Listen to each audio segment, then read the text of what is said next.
Next যে colligative property আছে সেটা হচ্ছে অভিশ্রবণ চাপ, অসমোটিক প্রেসার। অসমোটিক প্রেসার জানার আগে আমাদেরকে একটু অসমোসিস বা অভিশ্রবণটা একবার মনে করে নিতে হবে। অভিশ্রবণ প্রক্রিয়া কি, তারপর আমরা অসমোটিক প্রেসার বা অভিশ্রবণ চাপে যাব। অভিশ্রবণ প্রক্রিয়াটা কি আমরা এটা পড়ে নিয়েছি, অনেকবারই পড়েছি, তাও আমি একবার তোমাদের সাথে ডিসকাস করব। অসমোসিস বা অভিশ্রবণ প্রক্রিয়াটি কি, ব্যাপারটি কি। ইউ আকৃতি একটা নল নিয়েছি, সেই ইউ আকৃতি নলে এই যে দুটো বাহু আছে, সেই দুটো বাহুতে আমি তরল পদার্থ নেব, আর এইখানে একটা পর্দা দেব যেটাকে বলছি অর্ধভেদ্য পর্দা, সেমি পারমিয়েবল মেমব্রেন, এসপিএম বলে শর্টকাটে বললাম। হ্যাঁ, সেমি পারমিয়েবল মেমব্রেন বা অর্ধভেদ্য পর্দা। এই অর্ধভেদ্য পর্দার বৈশিষ্ট্য কি, এখান থেকে দ্রাবক কণা চলাচল করতে পারে,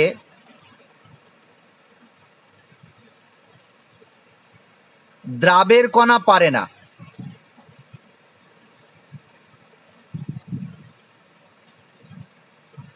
এই জায়গাটা গোল করে দিলাম। দ্রাবের কণা চলাচল করতে পারবে না এই পর্দা দিয়ে, শুধু দ্রাবক কণা চলাচল করতে পারবে। সলভেন্ট এই পর্দাটাকে পেরিয়ে যেতে পারবে, সলভেন্টের যে কণাগুলো আছে, কিন্তু সলিউটের কণাগুলো পারবে না। এখন আমি এই অর্ধবেদ্য পর্দার এই দিকে, বাঁ দিকে ভেবে নাও, যেটাকে এ নাম দিলাম, এই বাহুটার নাম দিলাম এ, এই বাহুটার নাম দিলাম বি। তাহলে এ বাহুর দিকে আমি কি নিয়েছি, পিওর সলভেন্ট, বিশুদ্ধ দ্রাবক, বা পরে আরেকটা কথা আমি পরে বলবো, এটা এখন বলছি না, এখন বিশুদ্ধ দ্রাবকই বললাম, বিশুদ্ধ দ্রাবক নিয়েছি। আর এই দিকে সেম লেভেলে এই দ্রাবক দিয়ে তৈরি একটা দ্রবণ নিয়েছি, এইদিকে দ্রবণ নিয়েছি, তার মানে এখানে কিছু সলিউট পার্টিকেলও থাকবে। এদিকে দ্রবণ নিয়েছি, কিন্তু মনে রাখবে এই দ্রবণটা তৈরি হবার জন্য যে জলটা বা যে তরল পদার্থ লাগবে সেই একই হতে হবে দুদিকেই, দ্রাবকটা একই। অর্থাৎ আমি বলতে চাইছি যদি এইদিকে জল নিই তাহলে এখানে নুন জল তো হবে না, গ্লুকোজ ওয়াটার নিয়ে নিলাম, গ্লুকোজ জল নিয়ে নিলাম, ইউরিয়া জল নিয়ে নিলাম, এরকম দ্রবণ নিতে হবে। যদি এরকম আমি নিই তাহলে কি হবে, বিশুদ্ধ দ্রাবক এই সেমি পারমিয়েবল মেমব্রেন দিয়ে এই দিকে যেতে শুরু করবে, দ্রাবকের কণাগুলো দ্রবণের দিকে যাবে। ফ্লোটা কোন দিকে হবে, দ্রাবক থেকে দ্রবণের দিকে, এই দিকে ফ্লো হবে। বা যদি তুমি বিশুদ্ধ দ্রাবক না নিয়ে এই দিকে একটা দ্রবণ নাও, সেই দ্রবণটা হবে না লঘু দ্রবণ, এই দিকে লঘু দ্রবণ, আর এই দিকে গাঢ় দ্রবণ যদি নাও তাহলেও কি হবে, সেমি পারমিয়েবল মেমব্রেন থেকে লঘু দ্রবণ থেকে গাঢ় দ্রবণের দিকে দ্রাবকের কণা ফ্লো হবে, দ্রাবকের কণা যাবে। ফলে কি হবে, এই লেভেলটা ধীরে ধীরে বেড়ে যাবে, এই যে লেভেলটা আগে ছিল সেখান থেকে লেভেলটা বেড়ে যাবে, আর এটা কমে যাবে, এই লেভেলটা কমবে আর এই লেভেলটা বাড়বে। এই ঘটনাটাকে বলা হয় অসমোসিস বা অভিশ্রবণ। এটা আমরা জানি কাকে বলা হয় অসমোসিস বা অভিশ্রবণ, সংজ্ঞা দিতে পারে পরীক্ষায়, নির্দিষ্ট দ্রাব ও দ্রাবক থেকে উদ্ভূত অসমান গাঢ়ত্ব বিশিষ্ট দ্রবণের, কেন একই দ্রাবক দিয়ে দুটো গাঢ়ত্বের দ্রবণ করেছি আমি, বা কোনো দ্রবণকে তার দ্রাবক থেকে অর্ধবেদ্য পর্দা দ্বারা পৃথক করলে বিশুদ্ধ দ্রাবক থেকে দ্রবণের দিকে বা লঘু দ্রবণ থেকে গাঢ় দ্রবণের দিকে সেমি পারমিয়েবল মেমব্রেন ভেদ করে বা পেরিয়ে দ্রাবকের কণা যে স্বতঃস্ফূর্ত প্রবাহ, তাকে বলা অভিশ্রবণ। বড় সংজ্ঞাটা কিন্তু বুঝে যদি পড়ি তাহলে লিখতে পারবো। তাহলে এই স্বতঃস্ফূর্ত প্রবাহকে, স্পন্টেনিয়াস যে ফ্লো, তাকে বলা হয় অসমোসিস বা অভিশ্রবণ প্রক্রিয়া। এটা আমাদের সবারই জানা আছে। আচ্ছা, অভিশ্রবণের কারণটা একটু জেনে নেব, কেন অভিশ্রবণ হয়। দুটো কারণ আছে, সেই দুটো কারণে আমি বলে দিচ্ছি, একটা হয়তো বুঝতে পারবে, একটা বুঝতে একটু অসুবিধা হতে পারে। যেমন যেটা বইতে দেওয়া নেই সেটা আমি আগে বলছি। এখন তোমাকে যদি জিজ্ঞাসা করা হয়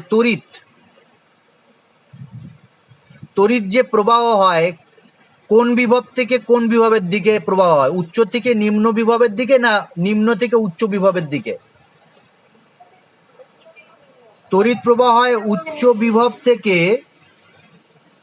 নিম্ন বিভবের দিকে তড়িৎ প্রবাহ হয়। যদি পোটেনশিয়াল ডিফারেন্স হয়, বিভব প্রভেদ হয়, তাহলে তড়িৎ পরিবহন হয়। এই কথাটা আমি একটু সাইডে রেখে একটা আলোচনা করছি, তারপর আবার এখানে আসব। বিশুদ্ধ দ্রাবকের বাষ্পচাপ P0 আর দ্রবণের বাষ্পচাপ P। আমরা জানি যে বিশুদ্ধ দ্রাবকের বাষ্পচাপ বেশি, দ্রবণের বাষ্পচাপ কম। বা লঘু দ্রবণ যদি থাকে আর গাঢ় দ্রবণ যদি থাকে, কার বাষ্পচাপ বেশি? লঘু দ্রবণের বাষ্পচাপ বেশি আর গাঢ় দ্রবণের বাষ্পচাপ কম। এখন যদি তুমি অর্ধবেদ্য পর্দা দ্বারা দুটো দ্রবণকে, লঘু দ্রবণ গাঢ় দ্রবণ বা বিশুদ্ধ দ্রাবক আর দ্রবণকে আলাদা করে রাখো, তাহলে সিস্টেম কি চাইবে? বাষ্পচাপটাকে সমান করতে চাইবে। বাষ্পচাপ যদি সমান করতে চায়, তাহলে এই দিকে না উচ্চ বাষ্পচাপ আছে আর এদিকে নিম্ন বাষ্পচাপ আছে। তাহলে উচ্চ বাষ্পচাপ থেকে নিম্ন বাষ্পচাপের দিকে যাবে, অর্থাৎ আমি যদি তরল পদার্থগুলো এই দিকে প্রবেশ করতে শুরু করে, তাহলে এর বাষ্পচাপ বৃদ্ধি পাবে। কারণ তরল পদার্থের জন্যই বাষ্পচাপটা পাই, কঠিন অনুদ্বায়ী অতড়িৎ বিশ্লেষ্য দ্রাবের জন্য তো বাষ্পচাপের কোনো অবদান থাকে না, শুধুমাত্র তরল পদার্থের জন্য বাষ্পচাপটা পাই। তাহলে তরল পদার্থটা মানে দ্রাবক কণাটা এই দিকে যেতে শুরু করবে বাষ্পচাপটাকে সমান করার জন্য। এইটা হচ্ছে অসমোসিসের কারণ। এখন এটাকে কেমিক্যাল পোটেনশিয়াল বলে একটা প্রপার্টি আছে তরলের বা দ্রবণের, থার্মোডাইনামিক্সে আছে। এখানে এই বিষয়ে কোনো আলোচনা নেই। এটা তুমি যদি গ্র্যাজুয়েশনে যাও তাহলে এই নিয়ে আলোচনা বা বিশেষভাবে পড়াশোনা আছে। কেমিক্যাল পোটেনশিয়াল এখন মনে রাখবে, কেমিক্যাল পোটেনশিয়ালটাকে কি মনে রাখবে? বিভব, রাসায়নিক বিভব বলা হয় এটাকে। তড়িৎ বিভব যেমন একটা ধর্ম, সেরকম রাসায়নিক বিভব আছে কেমিক্যাল পোটেনশিয়াল। বিশুদ্ধ দ্রাবকের কেমিক্যাল পোটেনশিয়াল বেশি, দ্রবণের কেমিক্যাল পোটেনশিয়াল কম। বা লঘু দ্রবণের কেমিক্যাল পোটেনশিয়াল বেশি, গাঢ় দ্রবণের কেমিক্যাল পোটেনশিয়াল কম। এটা একটা প্রপার্টি যেটা তরল পদার্থের হয়। তাহলে কি করবে? অসমোসিসের কারণে কেমিক্যাল পোটেনশিয়ালটাকে সমান করা, বাষ্পচাপ দিয়েও বলতে পারো, বাষ্পচাপটাকে সমান করা বা কেমিক্যাল পোটেনশিয়ালটাকে সমান করার উদ্দেশ্যে বিশুদ্ধ দ্রাবক থেকে দ্রবণের দিকে বা লঘু দ্রবণ থেকে গাঢ় দ্রবণের দিকে অসমোসিস প্রক্রিয়াটা হয়, এটা বলতে হবে তোমাকে। অর্ধবেদ্য পর্দা মধ্যে দিয়ে এই ঘটনাটা ঘটে। উভয় পাশের অর্ধবেদ্য পর্দার দুদিকেই রাসায়নিক বিভবটাকে সমান করার জন্য এই অসমোসিস প্রক্রিয়াটা হয়। এর অনেকগুলো বাস্তব তুমি উদাহরণ বা এরকম অনেক ঘটনা তুমি দেখবে যেখানে এই অসমোসিসটা হয়। বায়োলজিতেও পড়েছে অনেক বেশি। যেমন দু একটা ঘটনা থেকে কোশ্চেন দেয় যে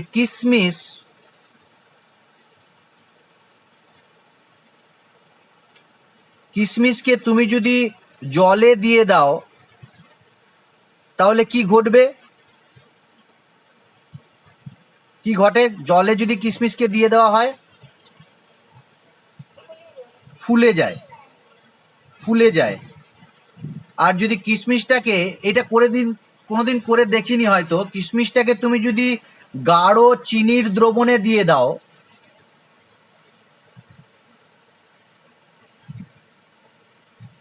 তাহলে কি হবে? দেখিনি, যদিও তোমাদের মধ্যে কেউ দেখেছি কিনা জানি না, আমি তো দেখিনি। যদি গাঢ় চিনি দ্রবণে দিয়ে দাও তাহলে সংকুচিত হয়ে যাবে,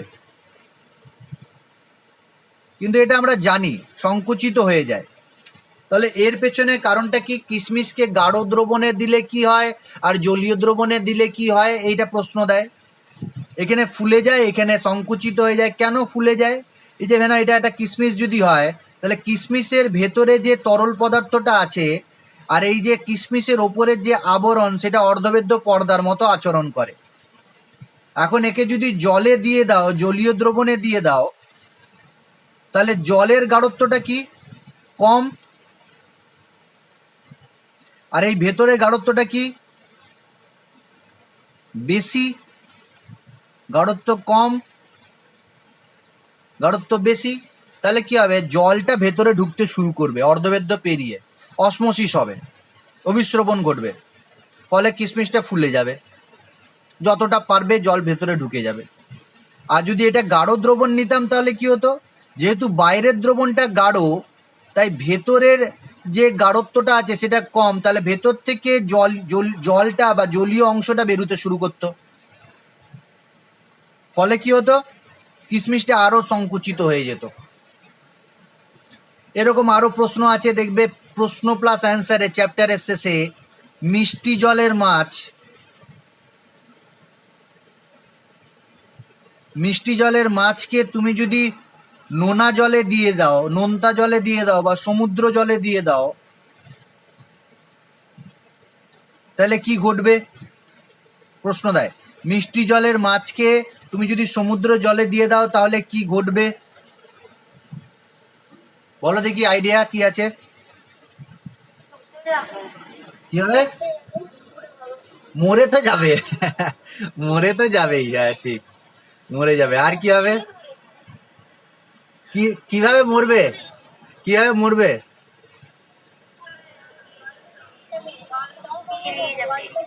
জলটা বেরিয়ে চুপসে যাবে আর মরে যাবে। চুপসে যাবে, হ্যাঁ। আর যদি সমুদ্রের জলের মাছটাকে তুমি মিষ্টি জলে দিয়ে দাও তাহলে কি হবে? হ্যাঁ, ফুলে গিয়ে মরে যাবে, মানে মোটা হয়ে মরে যাবে, ফেটে যাবে, বুঝলে তো? মোটা হয়ে যাবে, ফুলে যাবে, মানে মোটা হয়ে যাবে সমুদ্রের জলের মাছটাকে যদি জলে দিয়ে দাও, মিষ্টি জলে দিয়ে দাও। ঠিক আছে, এর কারণগুলো তোমরা জানো, এগুলো একটু বই থেকে পড়ে নেবে। আর একটা দেখবে এখানে দেওয়া আছে একটা ম্যাজিক। কি বলছো? একটা ম্যাজিকের কথা যেটা বলা আছে, ডিম দিয়ে একটা ম্যাজিকের কথা বলা আছে। একটা ডিমের আমি আকৃতি চেষ্টা করেছি, ছোট করে একটা ডিম আকার। এই ডিমটাকে ভেবে নাও, এই ছোট গলাযুক্ত একটা বোতল আছে, সেই বোতলে প্রবেশ করাতে হবে। ডিমের যে সাইজ আছে তার থেকে এই গলাটা ছোট, মুখটা ছোট। তাহলে এই ভেতরে কিভাবে প্রবেশ করাবে এই নিয়ে একটা কথা বলা আছে। এখানেও কিন্তু অভিসরণ প্রক্রিয়াটাকেই আমরা ডিসকাস করছি। মানে ডিমের যে খোসাটা আছে, সাদা রঙের যে খোলকটা আছে, সেটা যদি অ্যাসিটিক অ্যাসিড দ্রবণে তুমি দিয়ে দাও বা অ্যাসিটিক অ্যাসিডের এইখানে অ্যাসিটিক অ্যাসিড দিয়ে দাও, তাহলে ওই যে খোসাটা আছে সেটা গলতে শুরু করবে। শক্ত খোসাটা হালকা গলে যাবে, গলে যাওয়ার পর দেখবে একটা সাদা পাতলা পর্দা থাকে, দেখেছো তো সবাই? ডিমটা সেদ্ধ করলে বুঝতে পারবে, ডিমটা সেদ্ধ করার পর যখন ছাড়াবে খোসাটা, তখন দেখবে পাতলা একটা প্রলেপ দেওয়া থাকে বা পাতলা একটা পর্দা থাকে, সেটা কিন্তু ভালোই শক্ত, সেটা অর্ধবেদ্য পর্দা।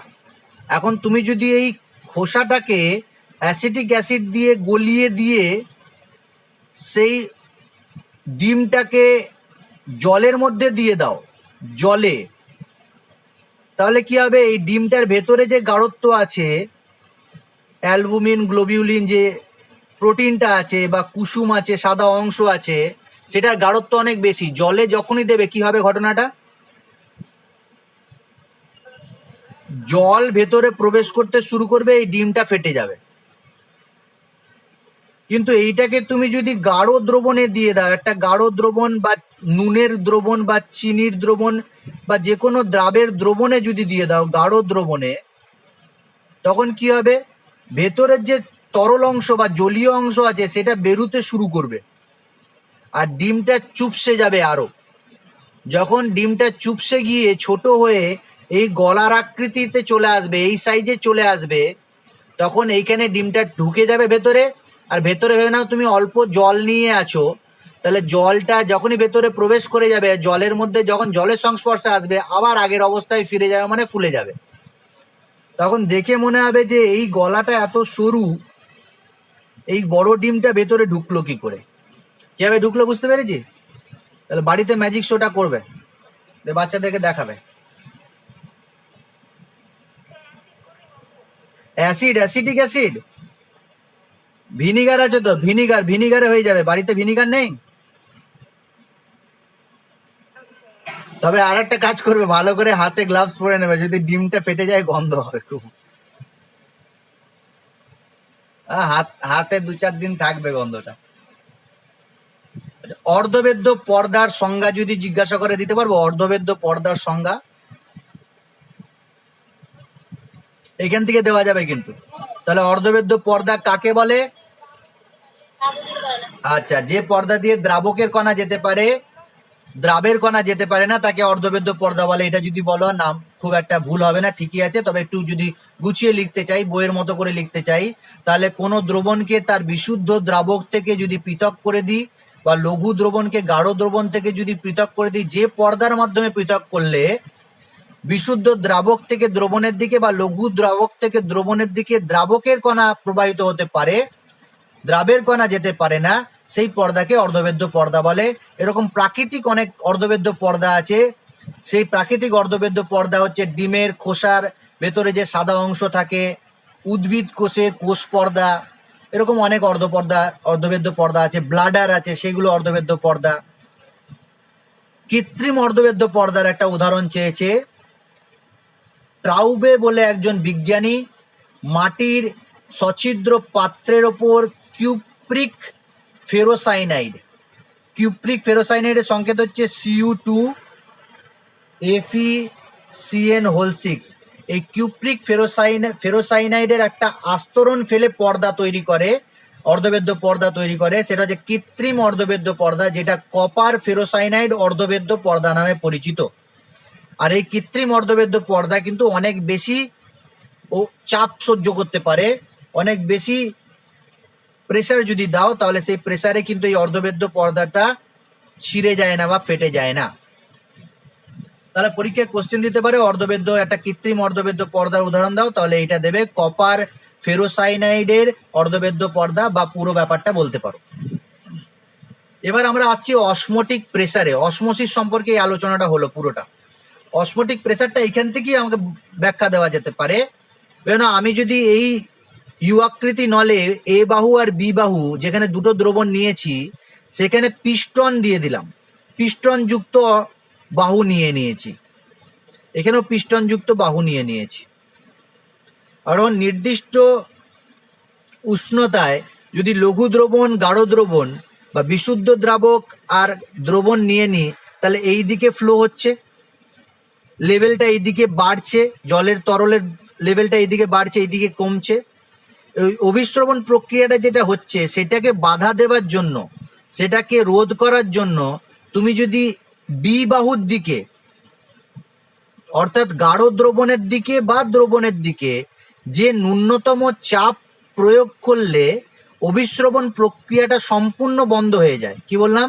যে ন্যূনতম চাপ গাঢ় দ্রবণের নলের বাহুর দিকে বা দ্রবণের নলের বাহুর দিকে ন্যূনতম চাপ প্রয়োগ করলে অভিস্রবণ প্রক্রিয়া বন্ধ হয়ে যায়, তাকে বলা হয়, সেই ন্যূনতম চাপকে বলা হয় অভিস্রবণ চাপ, যেটাকে পাই দিয়ে চিহ্নিত করা হয়। তাহলে অভিস্রবণ চাপের সংজ্ঞা যদি জিজ্ঞাসা করে, কি বলবে? কোনো দ্রবণ ও তার বিশুদ্ধ দ্রাবক, কোনো দ্রবণ ও তার বিশুদ্ধ দ্রাবক একটি অর্ধবেদ্য পর্দা দ্বারা বা ঝিল্লি দ্বারা পৃথক করে রেখে দিলে দ্রবণের ওপরে যে ন্যূনতম বা যে সর্বনিম্ন চাপ প্রয়োগ করলে অভিস্রবণ প্রক্রিয়া সম্পূর্ণ বন্ধ হয়ে যায়, তাকে আমরা বলবো অভিস্রবণ চাপ বা দ্রবণের অভিস্রবণ চাপ। এটা লঘু দ্রবণ, গাঢ় দ্রবণকেও বলতে পারো, বা বিশুদ্ধ দ্রাবক দ্রবণ দিয়ে বলতে পারো। তাহলে অভিস্রবণ চাপ কাকে বলে আমরা জেনে নিলাম। এখন অভিস্রবণ চাপ হচ্ছে একটা সংখ্যাগত ধর্ম, কলিগেটিভ প্রপার্টি। যেমন এর আগে 3টে কলিগেটিভ প্রপার্টির কথা বলেছি। প্রথম হচ্ছে বাষ্পচাপের আপেক্ষিক অবনমন, দ্বিতীয় হচ্ছে স্ফুটনাঙ্কের উন্নয়ন, তৃতীয় হচ্ছে হিমাঙ্কের অবনমন, চতুর্থ হচ্ছে অভিস্রবণ চাপ, অসমোটিক প্রেসার। এটাও কিন্তু একটা সংখ্যাগত ধর্ম। কেন সংখ্যাগত ধর্ম বলা হয় আমরা জানি, তাও আমি পরে আলোচনা করছি। আর এই সংখ্যাগত ধর্ম সংক্রান্ত রাউল সূত্র দেয়নি, অন্য একজন বিজ্ঞানী যার নাম হচ্ছে ভ্যান টপ, সেই ভ্যান টপ সূত্র দেয়। অভিসরণ চাপ সংক্রান্ত ভ্যান টপের সূত্র পরীক্ষায় দেয়, কিন্তু খুব ইম্পর্টেন্ট একটা সূত্র। পরীক্ষাতে হয় অভিশ্রবণ চাপ থেকে প্রশ্ন আসে, নাহলে ওই বাকি যে কলিগেটিভ প্রপার্টি আছে সেখান থেকে প্রশ্নটা থাকে। সাধারণত এটাই দেখা গেছে। ভ্যান টপের 3টে সূত্র পাওয়া যায়।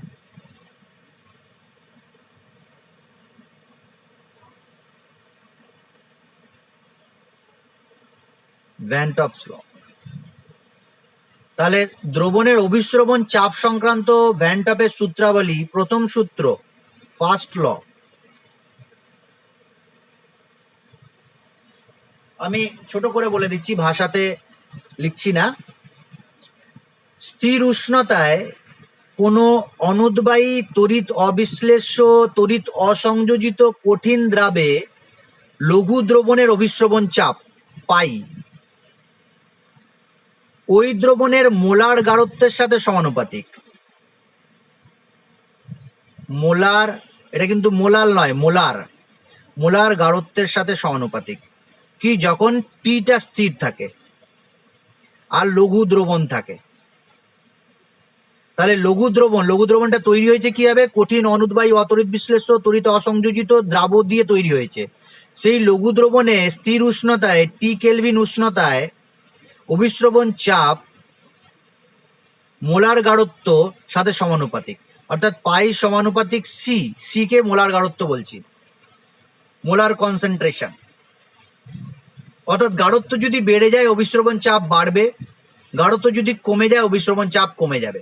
অর্থাৎ যদি তুমি দুটো দ্রবণ নাও, বাঁ দিকে ডান দিকে, ডান দিকের যদি গাঢ়ত্বটা বেশি বাড়াতে শুরু করো, তাহলে অসমোসিসটাকে থামাবার জন্য বেশি প্রেসার দিতে হবে।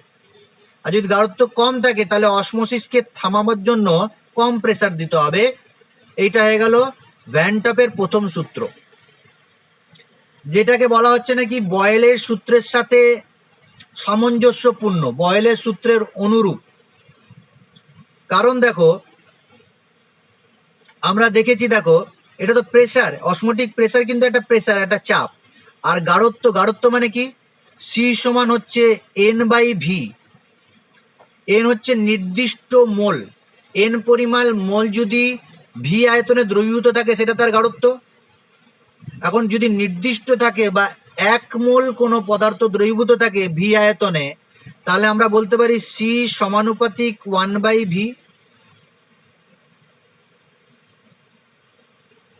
সি সমানুপাতিক 1/v যদি বলি, তাহলে এইখান থেকে আমি লিখতে পারি পাই সমানুপাতিক 1/v। যখন টি স্থির, বয়েলের সূত্র কি ছিল? পি সমানুপাতিক 1/v যখন টি স্থির। তাহলে বয়েলের সূত্রের সাথে আমি মিল দেখতে পাচ্ছি এখানে। দ্বিতীয় সূত্র, সেকেন্ড ল। দ্বিতীয় সূত্র কি? যদি গাঢ়ত্ব স্থির থাকে, একটা নির্দিষ্ট গাঢ়ত্বের লঘু দ্রবণ সি স্থির, সেই লঘু দ্রবণের অভিশ্রবণ চাপ তার উষ্ণতার সাথে সমানুপাতিক, টেম্পারেচারের সাথে সমানুপাতিক। অর্থাৎ উষ্ণতা যদি বৃদ্ধি করো অভিশ্রবণ চাপ বেড়ে যাবে, উষ্ণতা যদি হ্রাস করো অভিশ্রবণ চাপ কমে যাবে। এখানে সিটা স্থির থাকবে আর লঘু দ্রবণ হবে। এইটাকে বলা হচ্ছে যে চার্লসের সূত্রের সাথে অনুরূপ, চার্লসের সূত্রের অনুরূপ একটা সূত্র। কারণ কি বলছে দেখো, পাই সমানুপাতিক টি, আর আমরা জানি দেখো ভি সমানুপাতিক টি। চার্লসের সূত্র কি? ভি সমানুপাতিক টি। তাহলে যেহেতু পাই সমানুপাতিক টি আর টি সমানুপাতিক ভি, তাহলে আমরা বলতে পারি পাই সমানুপাতিক ভি। তাহলে ব্যাপারটা বুঝতেই পারছো, চার্লসের সূত্রের সাথে মিলে যাচ্ছে। তাহলে চার্লসের সূত্রের অনুরূপ। তাহলে প্রথম সূত্র হচ্ছে পাই সমানুপাতিক সি, দ্বিতীয় সূত্র পাই সমানুপাতিক টি। তৃতীয় সূত্রটা বলবো তার আগে এই দুটো সমন্বয় সূত্র বের করছি। দেখো, তাহলে এই দুটো থেকে কি পেলাম? পাই সমানুপাতিক সিটি বলতে পারি তো? এটা ভেদকের নিয়ম অনুযায়ী বলতে পারি, ভেদের নিয়ম অনুযায়ী যখন উভয় পরিবর্তনশীল, যখন টি এবং সি পরিবর্তনশীল, তাহলে এটা বলতে পারি। ইকুয়ালস টু যখন করবো একটা ধ্রুবক আসবে, সেই ধ্রুবকটাকে কে বললাম, সি কে সি টি, যেখানে কে সমানুপাতিক ধ্রুবক বা ধ্রুবক বলে দিলাম। এখন এই যে সূত্রটা পেলাম পাই সমান কে সি টি, বিভিন্ন দ্রবণ নিয়ে যখন আমি অভিস্রবণ চাপগুলো গণনা করেছি নির্দিষ্ট গাঢ়ত্বে নির্দিষ্ট উষ্ণতায় বিভিন্ন দ্রবণ নিয়ে যখন আমি পাই সমান নির্ণয় করেছি, দেখা গেছে যে কে এর মানটা, পরীক্ষালব্ধ কথা বলছি, এক্সপেরিমেন্টালি দেখা গেছে যে কে এর মানটা আর এর সাথে সমান হয়ে যাচ্ছে, বা কে এর মানটা 0.082 litre atmosphere mole inverse kelvin inverse, mole বলছি ডিগ্রি ইনভার্স, সরি ঠিক আছে, mole inverse degree inverse, kelvin inverse বললেও অসুবিধা কিছু হতো না। তাহলে এইখানে মানটাকে চেঞ্জ করে কি পেয়ে গেলাম, পাই সমান আর সিটি বলতে পারি, কিন্তু আমরা সিআরটি লিখবো, সিআরটি। সিআরটি কথাটা বলা যেমন সুবিধা, মনে রাখাও সুবিধা। পাই সমান সিআরটি, পাই সমান আর সিটি থেকে সিআরটিটা আমার সুবিধা মনে হয়, সেই জন্য পাই সমান সিআরটি বললাম। তাহলে এইটা কি পেলাম, ভ্যান টপের প্রথম আর দ্বিতীয় সূত্রের সমন্বয় সূত্র। এটা বক্স করে রেখে দেবে, এখান থেকে নিউমেরিক্যাল প্রবলেমগুলো করা যাবে। আচ্ছা, আর একটা কথা বলে দিই, এখানে এই পাই সমান সিআরটিটাকে ওই গ্যাসের যে আদর্শ গ্যাসের যে সমীকরণ আছে পিভি সমান এনআরটি বা পিভি সমান আরটি, এই সমীকরণের অনুরূপ বলা হয়। এখান থেকেই প্রমাণ করা যাবে যে পাই সমান সিআরটি আর পাই সমান পিভি সমান এনআরটি বা পিভি সমান আরটি, এই সমীকরণে যাওয়া যায় এখান থেকে। যেটা বলছে ভ্যান টপের অভিস্রবণ চাপ সমীকরণের সঙ্গে আদর্শ গ্যাস সমীকরণের সাদৃশ্য আছে। ভ্যান টপের অভিস্রবণ চাপ সমীকরণের সাথে আদর্শ গ্যাসের যে সমীকরণ তার সাথে একটা মিল আছে। এখন দেখো সি সমান কি জানি, আমি সি সমান জানি এন বাই ভি, আর এন বাই ভি। তাহলে এন বাই ভিটা যদি বসিয়ে দাও এখানে, তাহলে পাই সমান N by V R T, তাহলে পাই ভি সমান এন আর টি। এই যে সমীকরণটা পেলাম, এটা 2 নম্বর সমীকরণ বললাম। পাই সমান এন ভি আর, সরি, পাই ভি সমান এন আর টি। দেখো এখানে পিভি সমান এন আর টি, তাহলে এই 2 নম্বর সমীকরণের সাথে আদর্শ গ্যাসের সমীকরণের একটা মিল আছে। তাহলে আমি বলতে পারি যে ভ্যান টপের যে চাপ সমীকরণ, অভিস্রবণ চাপ সমীকরণ আর আদর্শ গ্যাসের চাপ সমীকরণ এর সাদৃশ্য আছে। এমনও বলা হয়েছে যে যদি তুমি লঘু দ্রবণ নাও, সেই লঘু দ্রবণটা আদর্শ দ্রবণের মতো আচরণ করে। আগেও হয়েছে আলোচনা যে লঘু দ্রবণ আদর্শ দ্রবণের মতো আচরণ করে। এটা কিন্তু এখান থেকে ব্যাখ্যা দেওয়া যায়, যেহেতু আদর্শ গ্যাস সমীকরণ আর অভিস্রবণ চাপ সংক্রান্ত যে সমীকরণ সেটা মিল আছে বা অনুরূপ আছে, তাই লঘু দ্রবণ আদর্শ দ্রবণের মতো আচরণ করে। এখান পর্যন্ত বলা হয়েছে যে এই যে লঘু দ্রবণটা পেয়েছি আমি, সেই লঘু দ্রবণে যে দ্রাবকণাটা আছে, কঠিন অনুদ্বায়ী অতরিত বিশ্লেষ্য দ্রাব আছে, সেই দ্রাবটা যদি একটা নির্দিষ্ট আয়তনের পাত্রে আমি রেখে দিই, অর্থাৎ এই ভি আয়তন পাত্রে যদি রেখে দিই, তাহলে তার যে চাপটা আছে আর এই গ্যাসের যে চাপটা আছে সেটা সমান হয়। যদি কঠিন অনুদ্বায়ী অতরিত বিশ্লেষ্য দ্রাবটা গ্যাসীয় অবস্থায় নিয়ে যায়, অর্থাৎ সে যদি প্রেসার দিতে পারে, তাহলে তার যে আয়তন হবে আর এই দ্রবণের যে আয়তন আর এই গ্যাসের যে আয়তন সেটা সমান হয়ে যাবে। যেটা বললাম সেটা একবার ভালো করে বলে দিই, কোনো লঘু দ্রবণে যে পরিমাণ দ্রাবর আয়তন বিশিষ্ট একটি পাত্রে, কোনো লঘু দ্রবণের যে পরিমাণ দ্রাব দ্রবীভূত আছে, লঘু দ্রবণে যে পরিমাণ দ্রাবক দ্রবীভূত আছে সেই পরিমাণ দ্রাবকে যদি পৃথকভাবে দ্রবণে সম আয়তন বিশিষ্ট একটি পাত্রে গ্যাসীয় অবস্থায় সম উষ্ণতায় রাখা হয়, তবে গ্যাসটি যে চাপ সৃষ্টি করে তা দ্রবণটির অভিস্রবণ চাপের সাথে সমান। বুঝতে পারলাম ব্যাপারটা? এই যে লঘু দ্রবণটা আছে, সেই লঘু দ্রবণে যে পরিমাণ দ্রাব দ্রবীভূত আছে সেই দ্রাবটাকে যদি পৃথকভাবে তুমি সম আয়তন বিশিষ্ট একটি পাত্রে গ্যাসীয় অবস্থায় রেখে দাও, সমান উষ্ণতায় রেখে দাও, তবে গ্যাসটি যে চাপ দেবে সেটা অভিস্রবণ চাপের সাথে সমান হবে। তাহলে এখান পর্যন্ত বুঝতে আমাদের কোনো অসুবিধা নেই। ফার্স্ট ল আর সেকেন্ড ল হয়ে গেল, আর সমন্বয় সূত্রটাও বলে দিলাম। এবার থার্ড লতে যাচ্ছি আমি। আর তৃতীয় যে সূত্রটা, সেটা আগের যে সূত্রগুলো বলেছিলাম, রাউল্টের সূত্র, রাউল্টের দ্বিতীয় সূত্রের সাথে মিল আছে এর। যেমন তুমি যদি স্থির উষ্ণতায়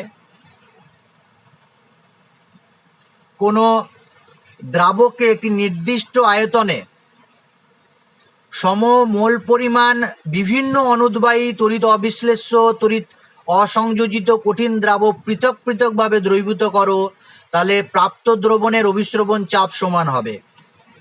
এইভাবে যদি বুঝিয়ে দিই,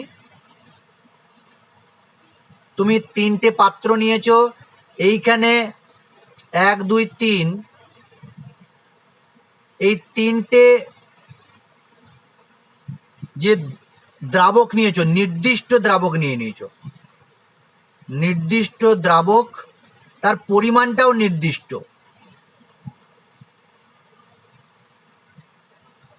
তাহলে নির্দিষ্ট দ্রাবক এবং নির্দিষ্ট পরিমাণ আমি নিয়েছি 1 2 3-এ। এখানে যদি নির্দিষ্ট উষ্ণতায়, টি স্থির আছে কিন্তু, এখানে ইউরিয়া, এখানে গ্লুকোজ, এখানে সুক্রোজ দিয়েছি, সম মোল পরিমাণ, সমমোল পরিমাণ গ্লুকোজ, সমমোল পরিমাণ ইউরিয়া, সমমোল পরিমাণ সুক্রোজ নিয়েছি, নির্দিষ্ট আয়তনে সমমোল পরিমাণ নিয়েছি, নির্দিষ্ট পরিমাণে সমমোল পরিমাণ নিয়েছি। তাহলে তিনটে দ্রবণের ক্ষেত্রে অভিস্রবণ চাপ কি হবে?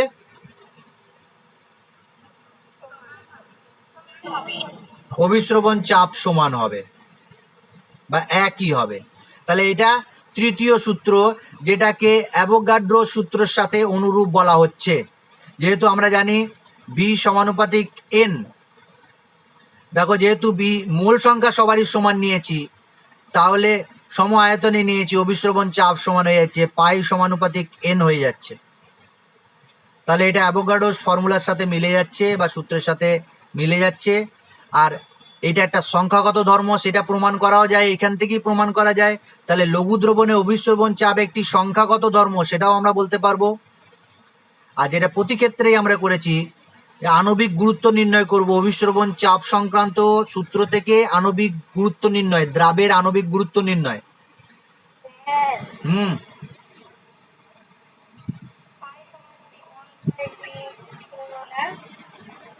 ওয়ান বাই, হ্যাঁ হয়েছে তো, 1/v।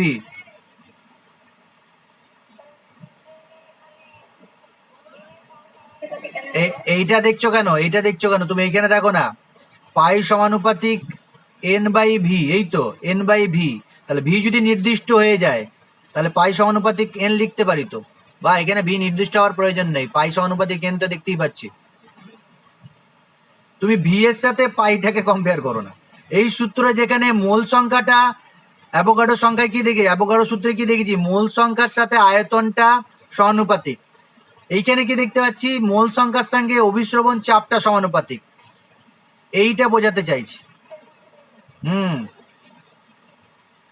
এবার দ্রাবের আণবিক ভর নির্ণয় করব, তার আগে আরেকটা জিনিস বলে দিই, একটু বলে দিই। ভ্যান টপের সূত্রের প্রযোজ্যতা, এটা পরীক্ষা দিয়েছিল 1 বছর।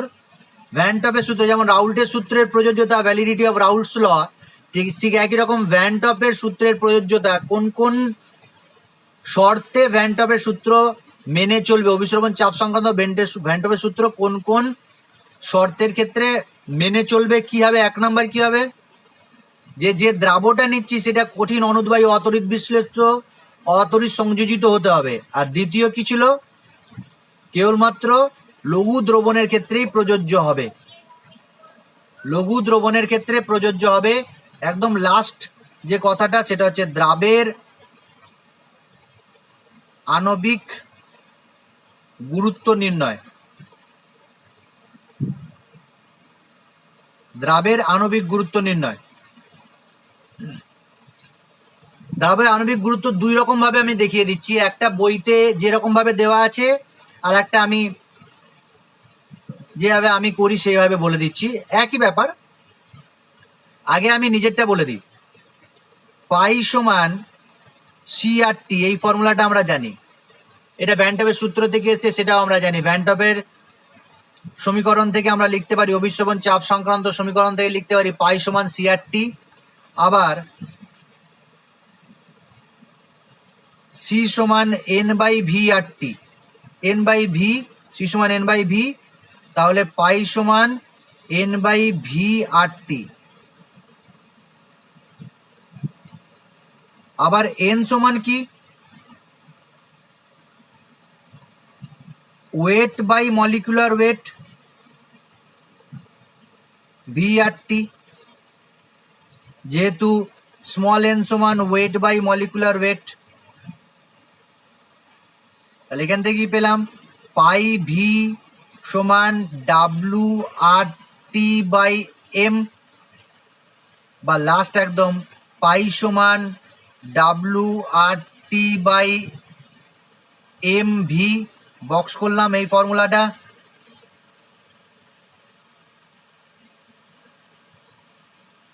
অতএব M সমান কি, WRT/πV,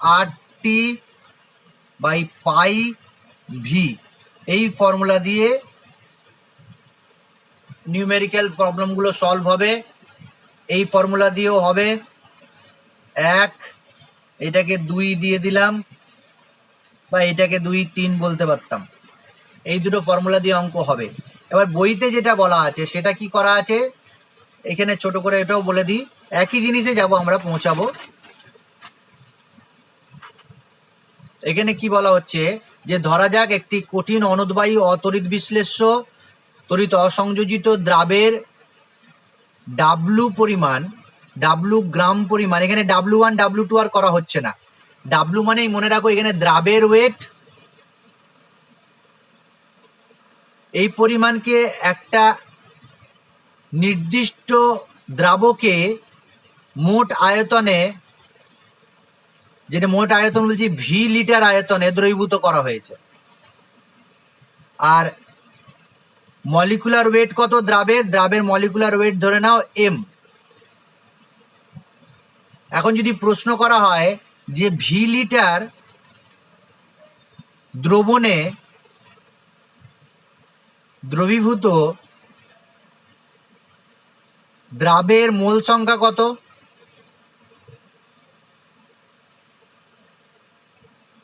তাহলে তুমি বলবে ওয়েট W/M, W/M। তাহলে 1000 ml এ কত আছে বের করে নিতে যদি চাই আমরা, বা 1 লিটারে কত আছে, 1 লিটারে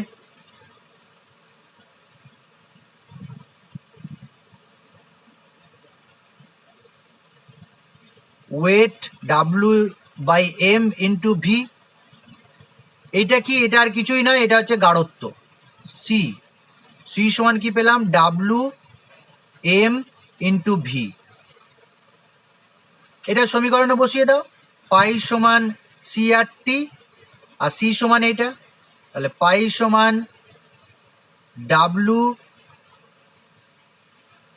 WRT/M ইন্টু ভি, একই জিনিস পেলাম। যদি প্রথমেই তোমাকে আয়তনটা বলে দেয় 1 লিটার, তাহলে এই ভিটার পাবে না, 1 হয়ে যাবে, 1 লিটার বা 1 বসিয়ে দেবে। এটা মনে রাখবে লিটারে নেওয়া হয়েছে, হ্যাঁ, ভি লিটারে। তাহলে এই ফর্মুলা দিয়ে নিউমেরিক্যাল প্রবলেমগুলো সব সমাধান হবে। সেই অঙ্কগুলোতে আমরা যাব। তার আগে দু একটা জিনিস বলে দেওয়া আছে, সেটা বলে দেওয়ার পর আমরা নিউমেরিক্যাল প্রবলেমে যাব।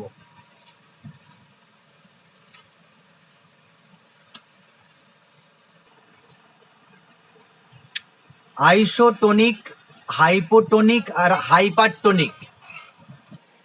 তাহলে isotonic solution, hypotonic solution, hypo HYPO, আর হাইপার HYPER, হাইপার। আর এটা হচ্ছে আইসো। আইসো কথাটা আমরা অনেকবার শুনেছি। আইসো মানে সম বা সমান, হাইপো মানে কম, আর হাইপার মানে বেশি। এখন এই তিনটে সলিউশনের কথা বলা হয়েছে, isotonic solution, hypotonic solution, hypertonic solution. প্রথমে বলি আইসোটোনিক সলিউশন কাকে বলে। এই যে আমরা একটু আগে ইউ আকৃতি একটা নল বা ইউটিউব যেটা আমরা এঁকেছিলাম, এখানে অর্ধবেদ্য পর্দা দিয়েছি, আর অর্ধবেদ্য পর্দার পর এইখানে একটা দ্রবণ নিয়েছি, এখানে একটা দ্রবণ নিয়েছি, লেভেলটা সেম আছে না, এখানে একটা দ্রবণ আর এখানে একটা দ্রবণ, এটা না দ্রবণ 1, এটা দ্রবণ 2, এটা অর্ধবেদ্য পর্দা, সেমি পারমিয়েবল মেমব্রেন। দেখা যাচ্ছে দ্রবণটা নিয়েছি, দুটো দ্রবণই, দ্রবণের মধ্যে দিয়ে এই দিক থেকেও কোনো দ্রাবকের কণা যাচ্ছে না এইদিকে, বা এই দিকের থেকেও কোনো দ্রাবকের কণা এইদিকে যাচ্ছে না। তার মানে কি, এই যে লেভেলটা আছে সেই লেভেলটার কোনো পরিবর্তন হচ্ছে না, উচ্চতার কোনো পরিবর্তন হচ্ছে না। এই ধরনের যদি দুটো দ্রবণ আমি সেমি পারমিয়েবল মেমব্রেন দ্বারা পৃথককৃত ইউ আকৃতি নলে নিয়ে নিই, আর দুটোর ক্ষেত্রে যদি দ্রাবকের যে লেভেলটা আছে, দ্রবণের যে লেভেলটা আছে, সেখানে কোনো পরিবর্তন না হয় বা দ্রাবকের কণা যদি চলাচল না করে, তাহলে এই দ্রবণ 1 আর দ্রবণ 2টাকে বলা হয় আইসোটোনিক সলিউশন। কি বললাম? অর্ধবেদ্য পর্দা দ্বারা পৃথককৃত দুটি দ্রবণের কোনো একটি থেকে অপরটির দিকে যদি দ্রাবকের কণা প্রবাহিত না হয়, তবে দ্রবণ দুটিকে পরস্পরের আইসোটোনিক দ্রবণ বলা হয়। আচ্ছা, আইসোটোনিক দ্রবণের ক্ষেত্রে দেখা যায়, বেশিরভাগ ক্ষেত্রেই দেখা যায় যে এদের অভিস্রবণ চাপটাও সমান হয়, অর্থাৎ π1 আর π2 দুটোই সমান হয়। অর্থাৎ আইসোটোনিক সলিউশন সম অভিসারকও হয়, অভিস্রবণ চাপও সমান হয়। আর একটা নতুন টার্ম যেটা বলছি আমরা, সেটা হচ্ছে আইসো অসমোটিক। আইসোটোনিক বললাম তো, আর একটা কথা বলছি আইসো অসমোটিক।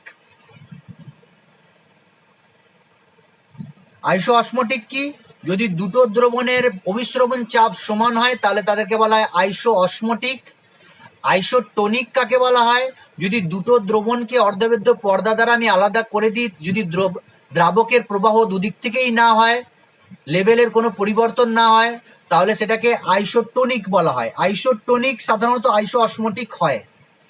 কিন্তু কিছু কিছু ক্ষেত্রে যদি এই অর্ধবেদ্য পর্দাটা খুব ভালো না হয়, অর্ধবেদ্য পর্দা যদি খুব ভালো না হয়, তাহলে দেখা যায় যে দ্রাবকের কণা যাচ্ছে। আর যদি অর্ধবেদ্য পর্দাটা খুব ভালো হয়, তাহলে সমস্ত আইসোটোনিক সলিউশনই কিন্তু আইসো অসমোটিক হয়ে যায়। যদি ঝিল্লিটা সঠিক রূপে অর্ধবেদ্য পর্দা হয় বা অর্ধবেদ্য পর্দা রূপে কাজ করে, তাহলে আইসোটোনিক সলিউশন আইসো অসমোটিক হবে। বুঝতে পেরেছি ব্যাপারটা?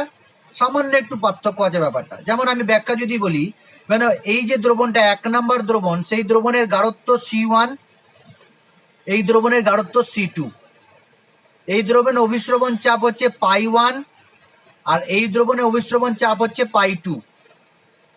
নির্দিষ্ট উষ্ণতায় আমরা কি বলতে পারি? এই দ্রবণের ক্ষেত্রে π2 সমান C2RT, আর এই দ্রবণের ক্ষেত্রে বলছি π1 সমান C1RT। যদি দুটো দ্রবণ পরস্পর আইসো অসমোটিক হয়, তাহলে আমরা কি বলতে পারি? C1RT সমান C2RT। অতএব নির্দিষ্ট উষ্ণতায় C1 সমান C2, অর্থাৎ দুটো দ্রবণের গাঢ়ত্ব সমান। কি কি দেখতে পারলাম? আইসোটনিক সলিউশনের ক্ষেত্রে দুটো দ্রবণের গাঢ়ত্ব সমান হবে যদি তারা আইসো অসমটিক হয়। সাধারণত দেখা গেছে ম্যাক্সিমাম ক্ষেত্রেই আইসোটনিক আইসো অসমটিক হয়। ক্লিয়ার হয়ে গেছে পুরো ব্যাপারটা আমাদের কাছে? হাইপোটনিক আর হাইপারটনিক এখানেই বুঝিয়ে দেওয়া যাবে। যদি আমি এই দ্রবণটা লঘু দ্রবণ নিই আর এই দ্রবণটা গাঢ় দ্রবণ নিই, তাহলে কার অসমটিক প্রেসার বেশি?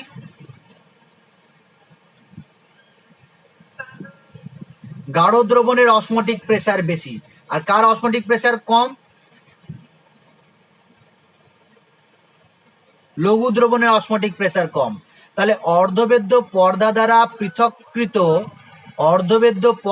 পৃথককৃত দুটো দ্রবণের মধ্যে যার অভিস্রবণ চাপ কম সেটাকে বলা হয় হাইপোটনিক। হাইপো মানে কম, বলেই দিয়েছি আগে। যার অভিস্রবণ চাপ কম তাকে বলা হয় হাইপোটনিক, আর যার অভিস্রবণ চাপ বেশি তাকে বলা হয় হাইপারটনিক। তাহলে হাইপোটনিক আর হাইপারটনিক কাকে বলা হয় জেনে নিলাম। এবার বুদ্ধি করে আমাকে বলো দেখি, অভিস্রবণ প্রক্রিয়াটা ওই যে দ্রাবকের ফ্লো হয়, দ্রাবক যে অর্ধবেদ্য পর্দা দ্বারা প্রবাহিত হয়, হাইপোটনিক থেকে হাইপারটনিকের দিকে যাবে না হাইপারটনিক থেকে হাইপোটনিকের দিকে যাবে?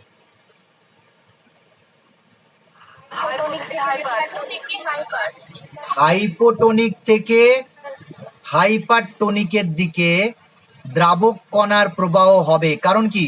লঘু দ্রবণ থেকে গাঢ় দ্রবণের দিকে দ্রাবক কণা যায়, লঘু দ্রবণ থেকে গাঢ় দ্রবণের দিকে দ্রাবক কণা প্রবাহিত হয়। তাহলে জেনে নিলাম হাইপারটনিক থেকে, এটা খুব ইম্পর্টেন্ট একটা জিনিস এই জায়গাটা। লঘু দ্রবণ থেকে গাঢ় দ্রবণের দিকে, হাইপো থেকে হাইপারটনিকের দিকে দ্রাবক কণা প্রবাহ হয়। এরকম অনেক এক্সাম্পল আবার পাবে যেখান থেকে প্রশ্ন থাকে। যেমন একটা প্রশ্ন আমি এখন আলোচনা করব।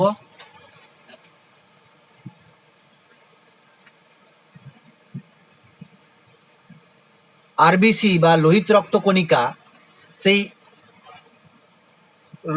লোহিত রক্তকণিকাকে আমি কি করলাম? একটা দ্রবণে দিলাম, না এটা আমি লাল রঙের দিলাম লোহিত রক্তকণিকা। এখানে তরল পদার্থ আছে ভেতরে। দেখা গেছে, এক্সপেরিমেন্ট করে দেখা গেছে বা পরীক্ষালব্ধ একটা মান পাওয়া গেছে, আরবিসিতে যে তরল পদার্থ থাকে তার গাঢ়ত্ব হচ্ছে 0.84%। ঠিক আছে? এখন এই যে লোহিত রক্ত কণিকাকে তুমি কি করলে? জলে দিয়ে দিলে, ওয়াটার, পাতিত জল। পাতিত জলে যখন তুমি দেবে, তাহলে এই যে অর্ধবেদ্য এই আরবিসির যে কোষ প্রাচীরটা আছে সেটা কিন্তু সেমি পারমিয়েবল মেমব্রেনের মতো। তাহলে পাতিত জলে যদি দিয়ে দাও, তাহলে এক্ষেত্রে জলটা হাইপোটনিক সলিউশন না হাইপারটনিক সলিউশন এই আরবিসির গাঢ়ত্ব অনুযায়ী? এইটা হাইপোটনিক আর এটা হচ্ছে হাইপারটনিক। তাহলে কি হবে ঘটনাটা? পাতিত জল কি হবে? আরবিসির ভেতরে ঢুকতে শুরু করবে, ওই লোহিত রক্তকণিকার ভেতরে ঢুকতে শুরু করবে কোষ প্রাচীর ভেদ করে। ফলে কি হবে? লোহিত রক্তকণিকাটা কি হবে? ফুলে গিয়ে ফেটে যাবে। এই ছবিটা দেখবে দেওয়া আছে বইতে, ফুলে গিয়ে ফেটে গেছে। ফেটে যাওয়া ছবিটা আমি এরকম ভাবে এঁকে দিলাম, ফেটে গেছে। এই ঘটনাটাকে বলা হয় হিমোলিসিস, হিমোলাইসিসও বলতে পারি। এই ঘটনাটাকে বলা হয়, এটা হাইপোটনিক সলিউশন প্রবেশ করে গেল, অর্থাৎ আরবিসির তুলনায় এইটা হাইপোটনিক সলিউশন, পাতিত জল। এখন যদি একে লোহিত রক্তকণিকাকে আমি 4% NaCl দ্রবণে দিয়ে দিই, তাহলে কি হবে? আরবিসিটা কি হবে?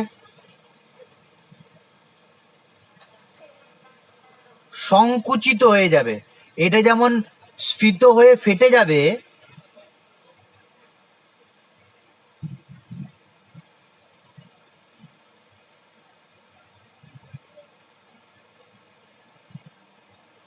স্ফীত হয়ে ফেটে যায়, এটা কি হবে?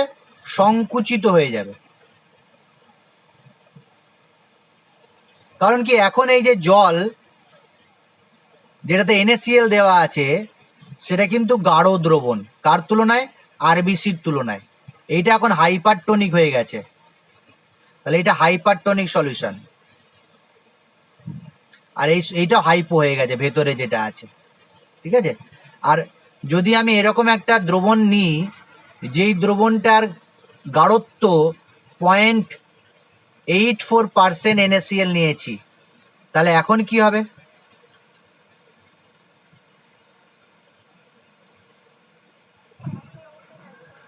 তাহলে কোনো পরিবর্তন হবে না, সংকুচিত হবে না, স্ফীত হয়ে ফেটেও যাবে না। এইটাকে বলছি আইসোটোনিক সলিউশন। কার সাথে কার? এই আরবিসির সাথে যে গাঢ়ত্বটা নিয়েছি, দ্রবণ নিয়েছি, সেটা পরস্পরের আইসোটোনিক। আর এই ওয়াটারটাকে সেলাইন ওয়াটার নিয়ে আমরা প্রমাণ বা নর্মাল লবণ জল বলা হয়। তাহলে যদি প্রশ্ন করা হয় যে 0.84% NaCl দ্রবণকে নর্মাল সেলাইন বা প্রমাণ লবণ জল হিসাবে চিকিৎসা বিজ্ঞানে ব্যবহার করা হয় কেন, সেটা বলতে পারবো তো আমরা? বলে দেবো, তাহলে ভালো কথা। এরকম আরো প্রশ্ন তুমি পাবে, প্রশ্ন প্লাস অ্যান্সার যে জায়গাটা আছে সেখানে তুমি পাবে। ভেবে নাও তোমাকে দিয়েছে এই লোহিত রক্তকণিকাকে 1% NaCl দ্রবণে দেবে, কি ঘটবে? 0.5% NaCl দ্রবণে দেবে, কি ঘটবে? এই প্রশ্নটা একদম শেষে প্রশ্ন প্লাস অ্যান্সারে আছে। আর এইটাকে কি বলা হয়? যে ক্ষেত্রে ফেটে যায়, ফুলে ফেটে যায়, সেই ঘটনাটাকে বলা হয় হিমোলিসিস। আর এই যে সংকুচিত হয়ে যায় না, যদি তোমার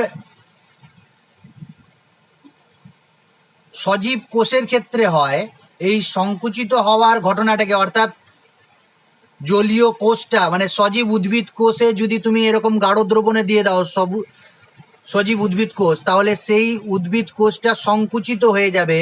এটাকে প্লাজমোলাইসিসও বলা হয়, প্লাজমোলিসিস বা প্লাজমোলাইসিস।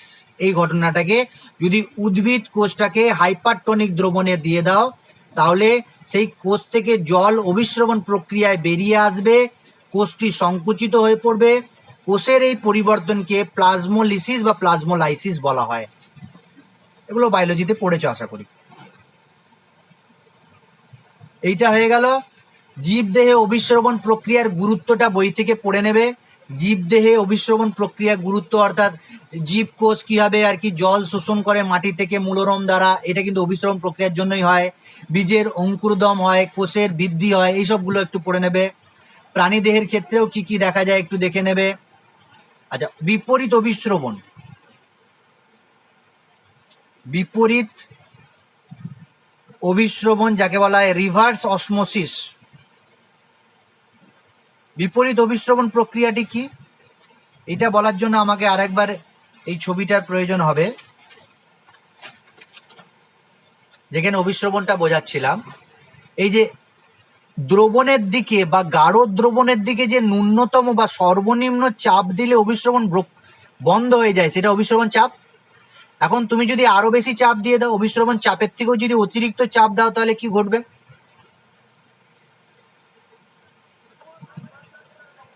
এই যে দ্রাবকের কণা লঘু দ্রবণ থেকে বা দ্রাবক দিয়ে যাচ্ছিল দ্রবণের দিকে, সেটা তো অভিস্রবণ চাপের ন্যূনতম, ওই চাপটা দিলেই থেমে যায়। কিন্তু আরো যদি অতিরিক্ত চাপ দাও, তাহলে বিপরীত দিকে ঘটতে শুরু করবে, অর্থাৎ গাঢ় দ্রবণ থেকে বা দ্রবণ থেকে দ্রাবকের কণা লঘু দ্রবণের দিকে বা বিশুদ্ধ দ্রাবকের দিকে যেতে শুরু করবে। এই ঘটনাটাকে বলা হয় বিপরীত অভিস্রবণ, রিভার্স অসমোসিস। আর এটা কি প্রয়োগ আছে, কোন ক্ষেত্রে ব্যবহার করা হয়? কেন তুমি এখানে লবণ জল নিয়েছো আর এখানে বিশুদ্ধ জল নিয়েছো বা পিওর ওয়াটার নিয়েছো, লবণ জল এইদিকে আছে, বিশুদ্ধ জল এইদিকে আছে। তো তুমি যদি রিভার্স অসমোসিস প্রসেসটা ঘটাও তাহলে কি হবে, লবণ জল থেকে কোন কণাগুলো যাবে,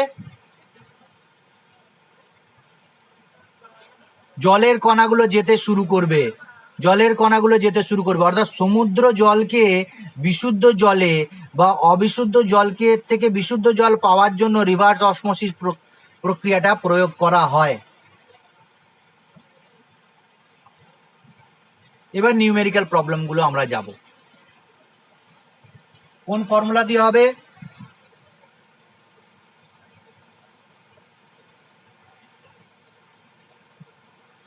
ওই পাই সমান সি আর টি, পাই সমান N by V R T, pi সমান W R T by M V. Molecular weight বার করতে গেলে এখানে মলিকুলার ওয়েট বার করা, অভিসরণ চাপ থেকে মলিকুলার ওয়েট কিভাবে বার করতে হয় এখান থেকে দেয়, কিন্তু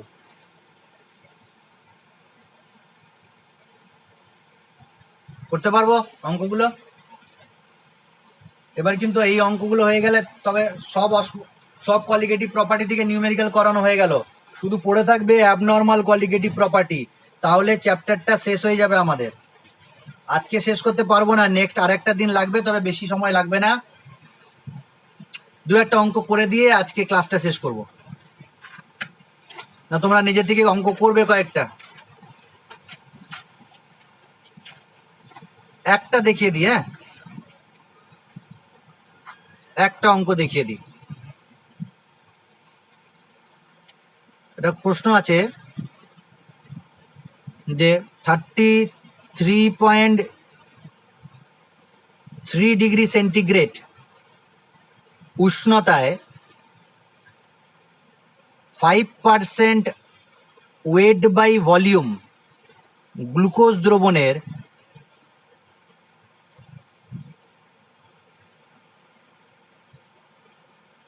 অভিস্রবণ চাপ কত?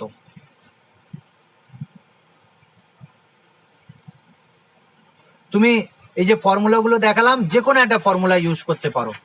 অভিস্রবণ চাপ তো এই ফর্মুলা ইউজ করতে পারো, বা এখান থেকেও তুমি বলতে পারো, তোমার ইচ্ছা, যেটা তুমি করতে চাও। তোমার কি মনে হচ্ছে কোন ফর্মুলা ইউজ করলেই হয়ে যাবে?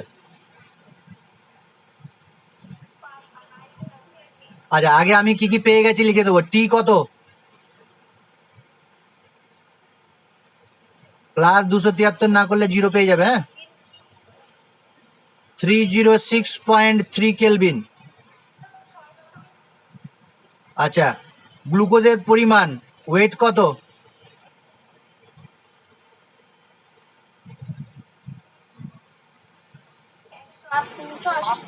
ওয়েট বলেছি, 180 কোথা থেকে আসছে? 5 গ্রাম। কততে দ্রবীভূত আছে? এই যে 5 গ্রামটা দ্রবীভূত আছে কিন্তু। হ্যাঁ, 100 কি 100 কি? হ্যাঁ, এখানে দেখো ভি দেওয়া আছে, তার মানে মিলিলিটারে দেওয়া আছে 100 ml বা 100 সেন্টিমিটার কিউব। 100 ml এ ডাব্লুর পরিমাণ এত। এবার যদি গাঢ়ত্ব বার করতে চাই সি, তাহলে 1000 ml বার করে নেবো, কত মোল। আর তাহলে মোল মলিকুলার ওয়েট কত গ্লুকোজের? 180। তাহলে যদি কনসেন্ট্রেশন বের করতে চাই সি, তাহলে বেরিয়ে যাবে 180 1000/100। এটা বুঝতে না পারলে বলবে। গাঢ়ত্ব সমান 180 ডিভাইডেড বাই 180 ইন্টু 1000/100, অর্থাৎ 100 ml এ দ্রবীভূত আছে 5/180 মোল। একে কত, হাজারে কত। তাই এখান থেকে গাঢ়ত্ব বেরিয়ে যাবে। গাঢ়ত্ব যদি বেরিয়ে যায় তাহলে পাই সমান সি আর টি, এই ফর্মুলাতে বসিয়ে দেবে। আর সমান কত বসাবে? যেহেতু পাই একটা দেখো প্রেসার, অ্যাটমসফিয়ারে বেরোয় প্রেসারটা, তাহলে এটা সবসময় তুমি 0.0821 লিটার অ্যাটমসফিয়ারটাই নেবে। হ্যাঁ, তাহলে কত অ্যান্সার হলো বলো আমাকে? এটা কত বেরিয়েছে সিটা?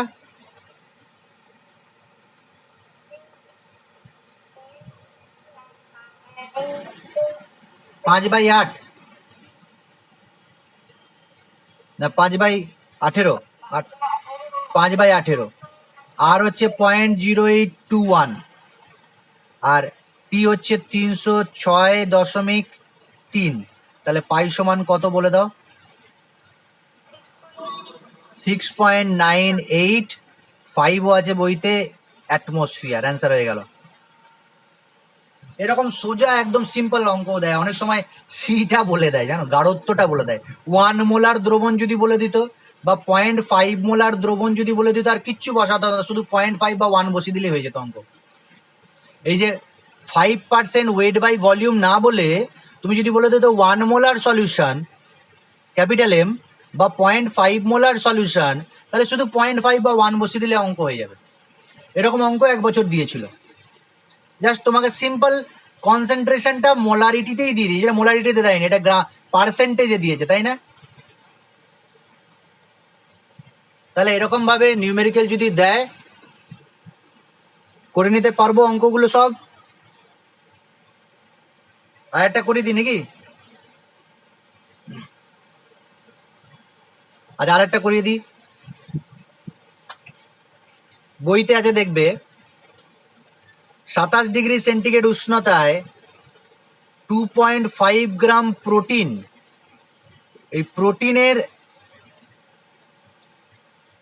600 ml জলীয় দ্রবণের অভিস্রবণ চাপ,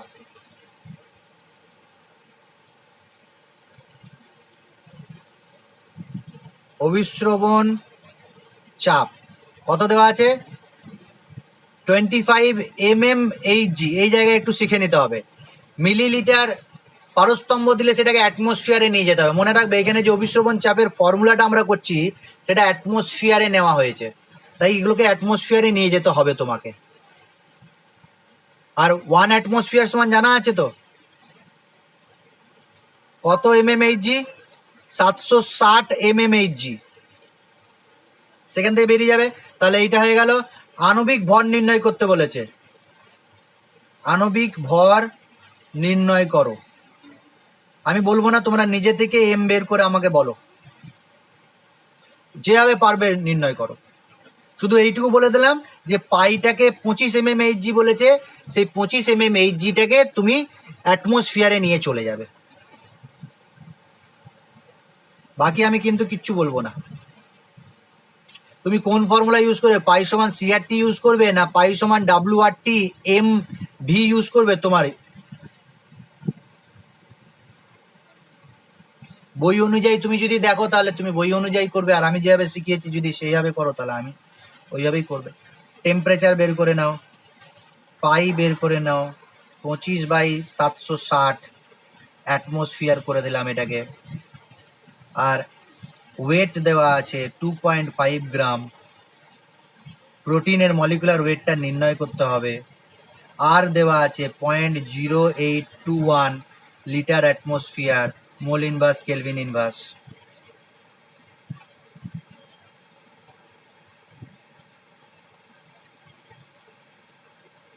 করে নিয়েছো কেউ?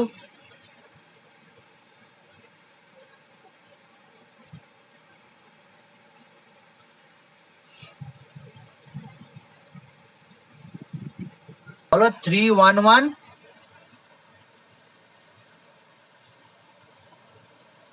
তাহলে যেটা অ্যান্সার বেরিয়েছে সেটা হচ্ছে 3116, কারো কারো 8 এসছে হয়তো, এটাই অ্যান্সার। দশমিকে যদি নিয়ে যেতে যাও তাহলে 3.116 ইন্টু 10⁻³ বইয়ের সাথে তাহলে মিলে যাবে অ্যান্সারটা। আজকে এখান পর্যন্ত থাকবে। কোনো প্রশ্ন থাকলে তোমরা করো, নেক্সট দিন বাকিটা পড়াবো।